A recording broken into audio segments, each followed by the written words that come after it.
Acho que em linhas gerais, né, quando a gente se pergunta o que está em jogo, acho que é o futuro da indústria como um todo nos Estados Unidos e a forma como ela vai se desenvolver nos próximos anos com uma regulação um pouco mais amigável ou talvez até mesmo com uma regulação com um braço um pouco mais de ferro, digamos assim. E também se os Estados Unidos vai conseguir concretizar aí um pouco da ambição que tem em linhas gerais, tanto para vários outros mercados também, de acabar se tornando um hub de cripto, né? Mas acho que isso vai depender muito do plano de quem realmente vencer as eleições. Eu gosto de uma frase que é o seguinte: cripto não precisa dos políticos, mas os políticos precisam de cripto. Né? Por quê? O mercado ele ficou extremamente grande para ser ignorado. A gente está falando do mercado que hoje ele vale 2,2 trilhões. Você tem 50 milhões de americanos com posição direta ou indireta em cripto. E se você pegar em valor de custódia, $500 bilhão, que é o que vale a reserva de ouro detida pelos Estados Unidos, onde grande parte dessa reserva pertence ao governo. E um outro dado, você pegar o Tether, que é uma stablecoin, ele hoje tem de posição de dívida americana 100 bi. Ou seja, isso fazendo uma comparação é maior do que a posição da Alemanha na dívida americana ou maior que a Austrália. Então, o que eu acho que está em jogo são três coisas. Uma, regulamentação. A outra, como é que os Estados Unidos viram um hub de inovação para cripto. Tá? E a terceira é que se os Estados Unidos deve ter ou não ter Bitcoin na reserva. Né? Hoje você já tem alguns senadores... Do governo mesmo, do Estado. Do governo. Né? Até te contar uma história. A gente, desde o D0 da Metrics, a gente sempre apoiou a Money Week, que é uma feira da EQI, porque o varejo é o early adopter de cripto e a gente queria falar com um varejo qualificado. Então a gente escolheu a Money Week para estar lá. Mês retrasado, foi um senhor visitar o nosso stand. E aí a gente sempre leva o robô, que é o Dr. Metrics, que ele faz autoatendimento. Ele falou, puta, adorei vocês, adorei aí como é que vocês pensam. Eu vou investir $1 milhão em cripto. Ele devia ter uns 60 e alto, cara de Chapecó. Eu falei, não, eu vou te convencer a não investir $1 milhão em cripto. Aí falou, você não sabe meu patrimônio? Aí ele contou um pouco o que ele tinha. Eu falei, não, você tem tamanho para investir $1 milhão em cripto. Estava ele e o filho dele. Eu falei, você já investiu em cripto antes? Ele, não. Aí eu falei assim, por que você quer investir em cripto? Ele falou, eu amo Donald Trump, inclusive eu sou parecido com o Donald Trump, e era mesmo. E se o Donald Trump é pró-cripto, eu vou colocar meu dinheiro em cripto. Então, assim, já está havendo desdobramento, né, no varejo brasileiro. Imagina lá fora, né, esses 50 milhões, assim, potencial que ainda tem de crescimento. Mas só já entrando nesse assunto, obviamente a gente não sabe quem vai ganhar, a eleição está muito parelho ali, mas uma derrota do Donald Trump pode então ter um impacto negativo diante desse público que já é um pró-cripto pelo Trump? Assim, você tem esse barulhinho, sim, né? Mas eu acho que a médio e longo prazo não, tá? Por quê? Porque hoje, tanto o Trump quanto a Kamala, ninguém ainda apresentou um plano para controlar o déficit americano. Né? Então, a narrativa do Bitcoin como uma moeda deflacionária, como hedge, ela continua mais forte do que nunca. Né? Ambos ali, se você for procurar a interseção, consideram o Tesouro começar a acumular Bitcoin. Né? Eu acho que o Trump, pela fala dele, ele tem assim mais inovação e menos rigidez regulatória, e a Kamala ao contrário, né? Inovação controlada e mais rigidez. Mas se você olhar hoje, né, você pegar as 5 maiores empresas de tecnologia do mundo, as 5 são americanas. E valem quanto? 15 trilhões de dólares. Vamos pegar as 5 maiores de cripto. Uma é americana. Então, assim, os Estados Unidos quer se posicionar para ser um hub de cripto. Em 2013, eu investi numa fintech nos Estados Unidos, foi uma das primeiras fintechs de cripto, chamava BTC Jam. Quem é mais antigo em cripto é lembra disso, era uma fintech que fazia peer-to-peer lending. Entrou o Ribbit Capital, que é um dos principais fundos de fintech americano. Entrou eu e ele ali como um pre-seed. 2014, chegou uma carta do governo americano pedindo para a empresa se retirar dos Estados Unidos. Se retirar. Né? O CEO liga em pânico para a gente. O que eu faço? Não sei o quê. Carta do FBI. Calma. E aí, por quê? Porque cripto era palavrão. Era sinônimo de fraude, de lavagem de dinheiro. É claro que teve e tem até hoje, né? Não vamos ser hipócrita aqui. Mas, assim, hoje isso não aconteceria. Você pegar uma empresa ali que estava fazendo microlending para todos os continentes, África com os Estados Unidos, um puta de um projeto com impacto social, e que os Estados Unidos falou, expulsa. E aí a gente mudou a empresa para Hong Kong. Outros mundos, né? Isso faz 10 anos. Uhum.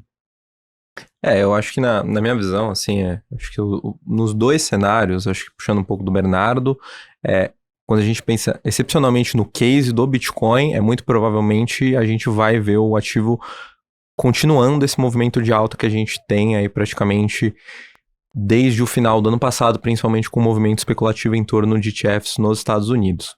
Muito puxado por conta de problemas estruturais que o país realmente tem, problemas estruturais que os Estados Unidos têm. O grande ponto quando a gente tenta dividir entre o que vai acontecer com Kamala vencendo e com Donald Trump vencendo, e acho que até fica um pouco mais óbvio para as pessoas que acompanham mais diretamente o ecossistema e tudo que acontece em torno disso, é que o Donald Trump, que lá no passado era muito cético em relação a cripto, em relação ao Bitcoin, enxergou toda essa oportunidade dentro do setor cripto, primeiro, em relação ao seu eleitorado. Então, quando a gente pensa na composição do eleitoral lá nos Estados Unidos, a gente tem um percentual muito grande de jovens. E quando a gente olha para esse percentual de jovens, tem sim um interesse muito grande em criptoativos. Até mesmo quando a gente olha para essa galera, que hoje aí já é praticamente aí bem próximo de 40% de todo o eleitorado dos Estados Unidos, 50% dessa turma apoia que o próximo governo realmente tente construir uma regulação e tente desenvolver mais o país para receber cripto como um todo. Então, assim, isso é muito importante. Trump viu essa narrativa crescendo, até mesmo participou do evento da Bitcoin Conference, onde ele traz ainda com muito mais força toda essa ideia de realmente usar o Bitcoin como ativo de reserva estratégica pelos Estados Unidos, parar efetivamente de vender, né, assim, parar com que os Estados Unidos parem de vender os Bitcoins que ele já tem. Muita gente se pergunta, os Estados Unidos é um país que investiu efetivamente em Bitcoin? O governo dos Estados Unidos, o Federal Reserve, alguém desses caras investiu em Bitcoin? Não é bem por aí. São Bitcoins que foram apreendidos de uma operação de um mercado ilegal, né, que era Silk Road lá atrás. Esses Bitcoins ainda estão em posse do governo dos Estados Unidos. Tem muita especulação de quanto eles já venderam, quanto ainda não vendeu. Boa parte desses ativos hoje está na custódia da Coinbase. O grande ponto é que algumas movimentações foram feitas desses ativos. O Trump e o mercado como um todo já viram isso. Tem muito mais essa narrativa de isso não deveria estar sendo vendido, eu quero manter esses bitcoins, eu quero que os Estados Unidos como um todo tenham 1% de toda a oferta circulante de bitcoin, né, que a gente está falando dos 21 milhões. E uma coisa completamente diferente do que a gente vê no governo atual, principalmente também quando a gente pensa em regulação, né? Até nesses últimos anos, e até, vários outros anos também, o Bernardo está mais tempo na indústria, ele vai saber há quanto tempo tem uma guerra muito grande lá nos Estados Unidos para que um ETF de cripto seja aprovado, né? Os Winklevoss começaram isso há mais de 10 anos atrás, salvo engano. Várias outras empresas e gestoras também tentaram trazer esse produto à tona, porque isso traz muito do interesse institucional. E saindo um pouco agora da seara do Bitcoin, que para mim, pensando aí meio que independente do resultado, se o Trump vai ganhar, se o Kamala vai vencer, ele vai subir, a gente tem os outros criptoativos, e aí que eu acho que entra um cenário um pouco mais delicado. Quando a gente olha aí num histórico um pouco mais recente, a gente vê a SEC, que é a Comissão de Valores Imobiliários lá dos Estados Unidos, né, bem parecido com o que a gente tem aqui no Brasil, mas atuando de uma forma bem diferente em relação ao mercado cripto, realmente atuando com uma mão de ferro, né, e assim, você vai até perguntar, Lucas, eles aprovaram o ETF de Bitcoin, aprovaram o ETF de Ether, como assim eles estão atuando com uma mão de ferro? Quando você olha para todos os problemas em relação a reguladores dos Estados Unidos e o resto do mercado, a gente tem uma dificuldade muito grande para realmente entender quem deveria cuidar do quê e o que é security e o que não é security lá nos Estados Unidos. Hoje ainda não fica claro para a empresa, na verdade, para a indústria como um todo, salvo exceções, como por exemplo Bitcoin e Ether, o que vai ser considerado uma security e o que é considerado uma commodity. E até mesmo se todos os outros criptoativos não deveriam ser regulados pela CFTC e não pela SEC lá nos Estados Unidos. Então, assim, tem essa briga muito grande e quando a gente olha para esses caras e a falta de precisão sobre o que é uma security e o que é uma commodity e o que pode ser ofertado por essas plataformas e também até mesmo esses prime brokerages que a gente tem atuando lá nos Estados Unidos, tem um risco muito grande para esses caras, tá? Então, assim, pensando em Kamala e Trump, dentro desses dois caras, caso o Trump vença, eu acho que a gente tem uma possibilidade de ter uma regulação ainda andando devagar, mas um pouco mais rápida e pensando em efetivamente beneficiar, tentar registrar todo mundo, colocar todo mundo na caixinha correta e também beneficiando muito alguns setores muito específicos de cripto. Como, por exemplo, o setor de DeFi, o setor de finanças descentralizadas, que hoje é um dos setores que mais sofre com essa falta de clareza regulatória nos Estados Unidos e que, acho que assim, é um setor que foi muito amassado dentro desse último ciclo de baixa, assim, nesse bear market que a gente teve, principalmente com alta de taxa de juros lá nos Estados Unidos, foi um dos setores que mais apanhou. Quando assim, você vai olhar para a maior parte dos tokens, caíram 80%, 90%, ainda estão muito, mas muito longe mesmo das suas máximas históricas. E qual que é o porquê de tudo isso? Porque assim, eles geram uma receita muito grande, alguns deles já têm até mesmo os seus próprios tokens, e hoje eles não conseguem simplesmente dividir todo esse resultado que eles têm com os seus shareholders, digamos assim, né, com os detentores desses tokens. E o Trump quer trazer um pouco mais de clareza para isso e quer incentivar um pouco mais esse setor de DeFi. Então, assim, olhando para a indústria como um todo, e obviamente ainda tem muito mais coisa aqui que a gente pode debater ao longo do programa, eu acho que vai ser muito benéfico para a DeFi sim e para a construção de um cenário mais claro para cripto e para o desenvolvimento também de novas soluções, tá? Acho que no lado do Trump é muito mais pro geral, para absolutamente tudo e bebendo muito de tudo que a infraestrutura e a tecnologia blockchain podem trazer para o mercado e para os novos trilhos do mercado financeiro, do que propriamente com a Kamala, que eu acho que vai beneficiar muito mais o Bitcoin por conta de problemas estruturais nos Estados Unidos. Boa. Perfeito. Algum comentário, Bernardo, dentro disso, da visão Trump e Kamala? Então, eu acho que a regulamentação, né, americana pode trazer um impacto assim grande se conseguir atrair empreendedores que hoje estão nas big techs para o mundo de cripto, tá? Por quê?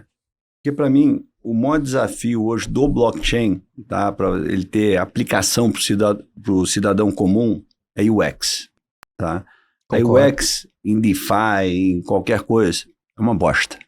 Né? E sem UX, você não vai conseguir tokenizar, igual essas consultorias estão falando, 15% do PIB mundial. Né? Você vai ter que ter uma UX. O americano, ele é fera em UX. Né? Não é à toa que Apple, Google, Amazon estão ali sempre top 5, top 3 das maiores empresas de tecnologia do mundo. Né? Então, acho que assim, além dos Estados Unidos ser um país importante, né, porque para o que ele representa no setor financeiro, quando você fala em hub de inovação, né, e aí a gente está falando assim, Israel, Estados Unidos e China, os Estados Unidos para mim é o faixa preta em UX.